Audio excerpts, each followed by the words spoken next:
À la pompe, les prix ne cessent de grimper, au point où les automobilistes sont eux-mêmes surpris à chaque plein. Le samplon a d'ailleurs battu hier un nouveau record, 1,78 € en moyenne, tout comme le gazole, 1,65 €. Là, il y a une flambée des prix, bloquons les prix.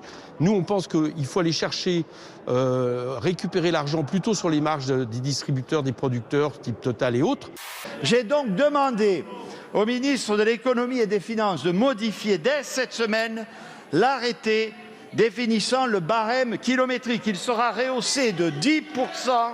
Il y a très peu de mesures qui ont un impact substantiel sur quelque chose qui ne dépend pas de nous, en l'espèce, et qui sont les cours mondiaux. Et donc accompagner nos compatriotes de la manière la plus efficace, c'est sans doute faire ce qu'on a fait.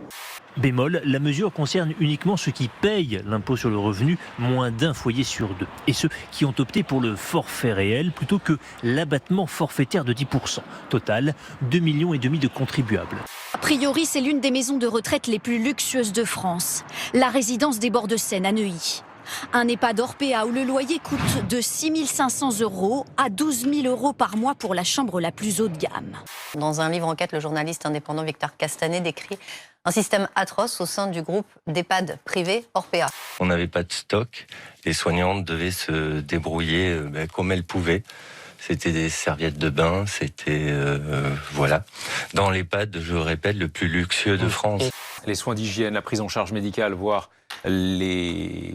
Pardon, hop, je suis complètement perdu. Les repas. Les repas, absolument. Voilà, tout cela serait rationné pour améliorer la rentabilité. J'ai une aide-soignante qui me raconte comment, même à Orpea, bord de Seine, dans cet établissement de luxe, elle rationnait le nombre de biscottes qu'elle donnait chaque jour à ses résidents. Et quand c'était 2 biscottes, c'était pas 3.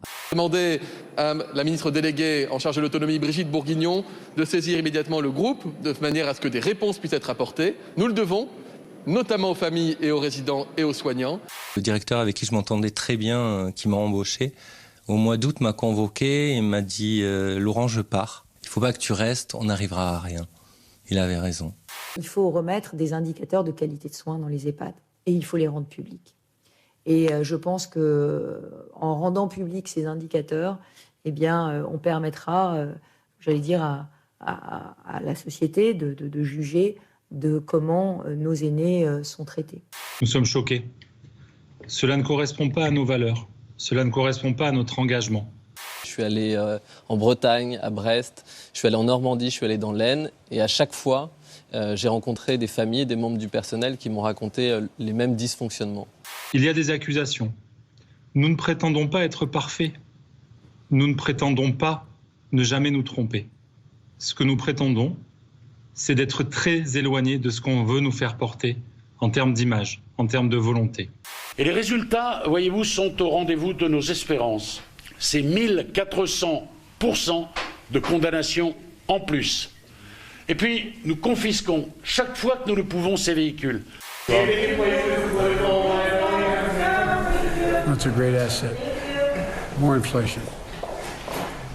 What a stupid son of a bitch. Il paraît qu'un bon chef, c'est celui qui sait bien s'entourer. Alors dans ce cas-là, c'est moi le meilleur. You are a stupid SOB. Yeah, nobody has fact-checked him yet and said it's not true. Gouverner avec des communistes, c'est pas dur pour moi. Les Verts, c'est un peu plus compliqué, mais ils ont fait des jolis mouvements vers nous, je trouve. On était contents. Hein. Et le PS alors? Ils ne servent à rien.